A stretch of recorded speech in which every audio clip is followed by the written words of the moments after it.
Mokshapatam. I mean, just the name itself sounds like it holds some kind of ancient secret, right? But its purpose is even more profound. It's all about helping you understand your soul's journey. So today, we're going to explore what that really means. So think about this for a second. What if a board game could actually map your soul? It's a pretty deep question, isn't it? We usually think of board games as just simple fun, a way to pass the time.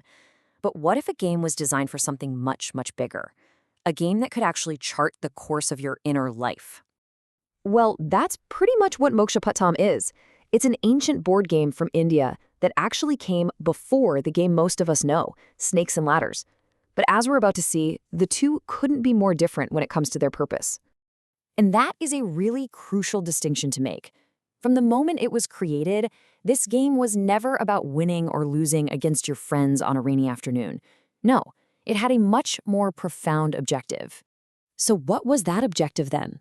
Well, it wasn't about entertainment at all. Mokshapatam was designed to be a serious tool, a kind of mechanism for understanding your own soul. And that contrast is everything. You know Snakes and Ladders? It's a game of pure chance. You roll the dice, you go up or down, and that's pretty much it. But its ancestor, Mokshapatam, is a tool for self-reflection. The journey you take on the board is meant to be a mirror of the journey you're on, inside. Just think about that for a moment.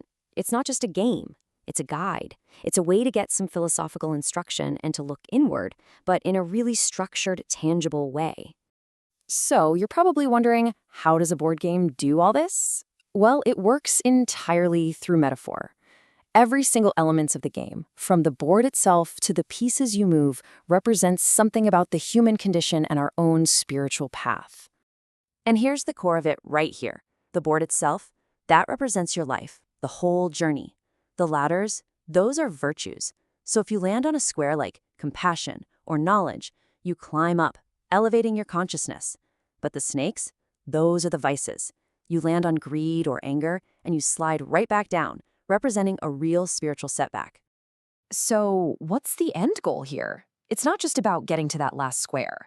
The final destination is something called moksha, and this represents self-realization and ultimately liberation from the cycle of rebirth. Okay, so how does this all turn into an actual experience?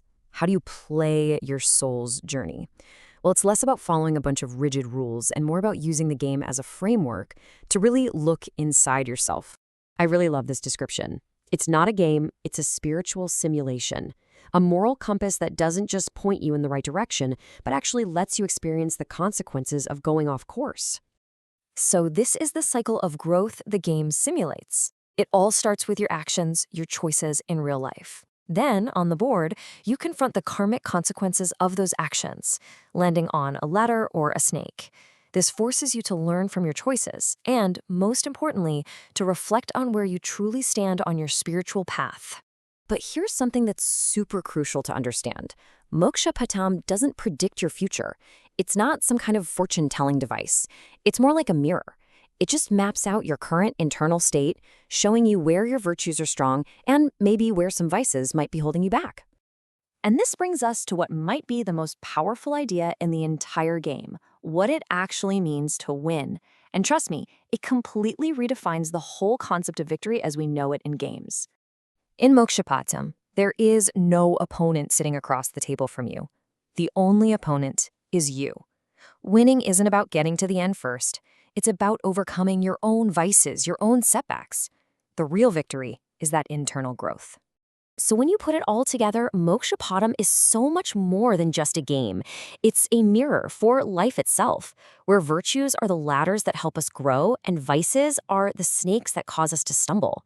And the goal isn't just to win, but to gain a deeper awareness of our own path. And that leaves us with one final thought. Forget the physical board for a moment. If your life was this game, based on your actions and your mindset today, maybe this week, where do you think your token would be? Are you closer to a ladder or a little too close to a snake? That's the real question Mokshapatam was designed to make us ask.